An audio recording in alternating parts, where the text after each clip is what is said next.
So I'd already determined where most of the bog was, and I've already I've already explained to the customer before rolling where most of the bog is, and that the panels do have bog. So I have used the grinder to sort of remove as much paint from here, because I knew that it was just so much bog here that this was going to crack badly, and it still will because it's really thick here, and you can see it's thinned out there. And by reducing by shaving off that bog, it means now there's less likelihood of it cracking along this part here, just because there's almost no bog there. I really should try and get more of that, sort of shave off more of the bog, because it really becomes thicker all the way to the outside edge. So as long as I try not to move this section here, which is going to be difficult, then I should be able to roll this without too much damage, if any, going to the outside. I expect damage all to be on the inside for sure, but I don't know. Like we basically have to do a little trial and error. I'm going to roll a little bit, see where it cracks. As soon as I start seeing signs of some cracks, then I can start to determine or predict where it might go. That doesn't mean I know for sure, but it's all this sort of extra preparation before just taking to it with a roller or whatever, a hammer, is not the right way. So sometimes you have to do a little bit of pre-prep and sort of, I suppose in a way you're damaging the finish in order to not damage it as much in the later down the track. So it's sort of more the risk management and damage control. Because this area here, I knew there wasn't any bog there to worry about. Thought I'd start there because I knew that the result's going to be pretty good there, and then I'm going to work my way down to where the bog really starts to get thick and sort of go from there. Okay, so we can start to see some cracking on the inside just there.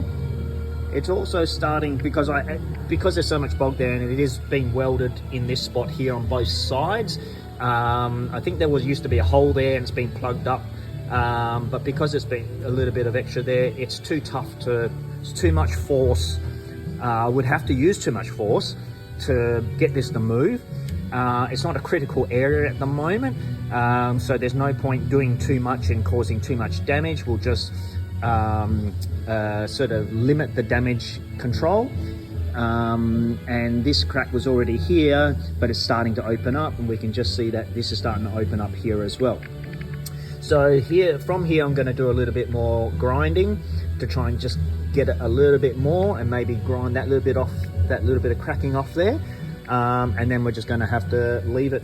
Then we have to move on to this side, which should be okay to about here, I think, to about here.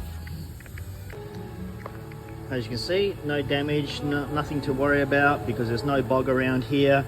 I can see that there's already pre-damage along here, which tells me there's a little bit of something not so good there. There's no rubbing along here anyway, so what we've done is we've gone hard to about here, then we start to feather it out, 45 degrees, then it changes to about 30 degrees, and it stays around 30 degrees, 20 degrees, then 10 degrees down here, so it's all feathered out through there. And this is guard rolling. Okay, this may not be something that is all about how perfect the roll went, but this is the part about guard rolling where we can't control what's behind that paint. There's either adhesion problems which you can't be seen from the outside, or there's damage, pre-existing damage that has been repaired, which will cause issues. This is the problem. I mean, like where there's no bog and no damage, you can see it's perfect. Then where there is bog and other bits of repairs being done, things aren't so good. Anyhow, there you go. A Mazda Capella, old school car, and we do a lot of classics.